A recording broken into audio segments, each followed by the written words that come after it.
OpenTTD is widely considered to be the undisputed king of retro transport simulators. But what if there was another one of Chris Sawyer's creations that was continued and then actually began to outclass it in a few surprising ways? Hello there, Master Hellish here, and welcome to a quick deep dive into OpenLoco. Today we're going to explore the mechanics and systems where OpenLoco absolutely beats OpenTTD, along with a few ways that maybe it doesn't. Let's have a look at the overall structure first.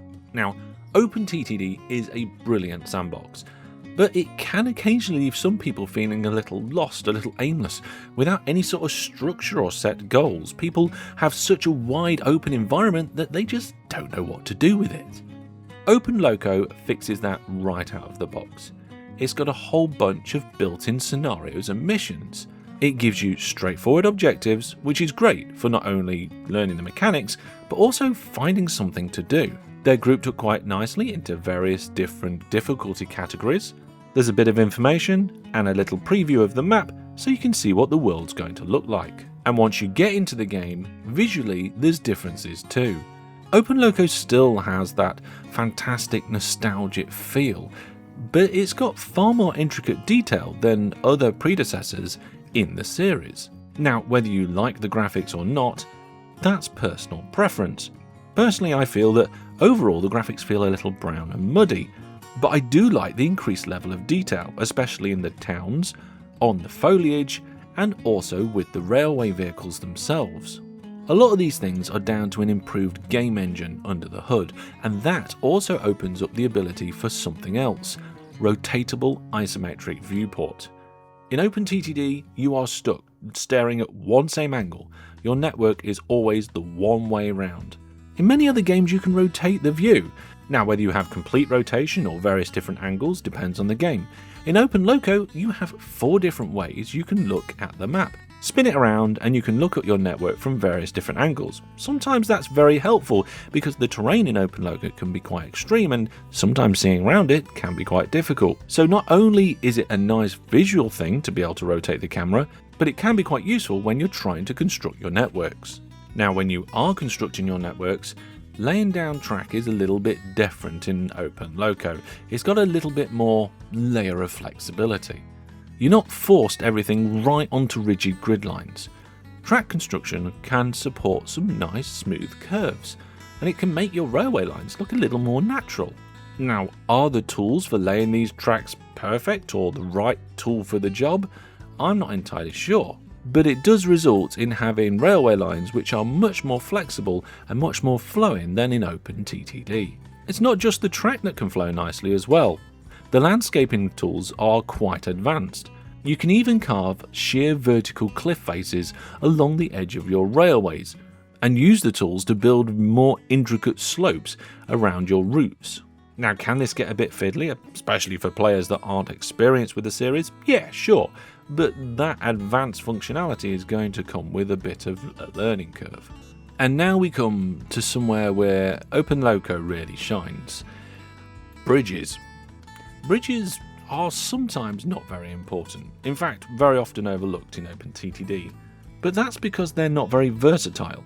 They go from point to point and that's about it. But in OpenLoco, the bridges are more versatile. You can do more things with them. For example, you can build directly on top of a bridge. You could get yourself a really packed city and still manage to squeeze a station in there because it's elevated on a bridge. Another thing with bridges in OpenLoco is you can build them directly over other bridges and over stations. Now, in OpenTTD, we've only just been able to build over stations in the most recent version of the game, and we still can't build over bridges. And do you remember that point-to-point thing that I said about bridges, where it just goes in a straight line? Well, OpenLoco throws that out the window as well. You can construct them diagonally, and you can even have curves in the structure as well, basically allowing you to build all sorts of different shaped bridges. But there is one more fantastical bridge fact for OpenLoco, and that is you can build signals right on the bridge itself. Something you can't do in OpenTTD, and if you have a long bridge, that limits the amount of throughput you can have on that bridge for your railway. Not a problem in OpenLoco. You can have a really long bridge and divide it up into different blocks by having signals along the route. So after all of these fantastic things for OpenLoco, you must say, wow, that must be it, right? Well, no, it's still more to come. Because it's not just bridges going overground, it's underground as well. That freedom is there in tunnels. Tunnels in OpenLoco are essentially just full subterranean building environments. It's not a single tunnel object again that goes point to point like in OpenTTD. In OpenLoco, you can go underwater, you can go around curves, you can even slope them up and down under the ground itself. And yes, of course, signals can be placed inside them as well to keep everything flowing along nicely. So you can see between the curves and better bridges and a full underground building network, the railway track in OpenLoco is actually superior to OpenTTD in a number of ways. So is that it? Well, no, I've got one more for you.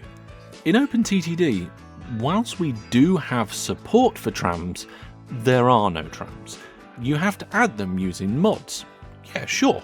Road vehicles, trains, and ships and aircraft are all there by default, but trams is just a big empty hole.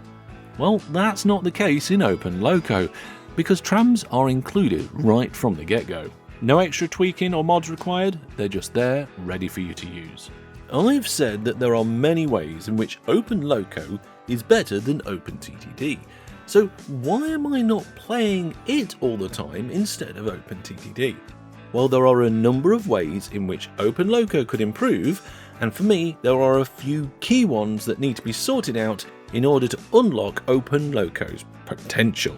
The first is the AI. It has a large tendency to build wiggly, elevated rails, instead of actually building something that resembles a railway. It goes straight over towns and mountains, and it doesn't care, it just builds big fat bridges all over the place. Secondly, there's no way in OpenLoco to have shared orders. You can copy vehicles and you can copy orders, but you can't have shared orders. So if you change something in one of the orders, the rest of the group should change as well. And finally, there's no way to automatically place signals down a line.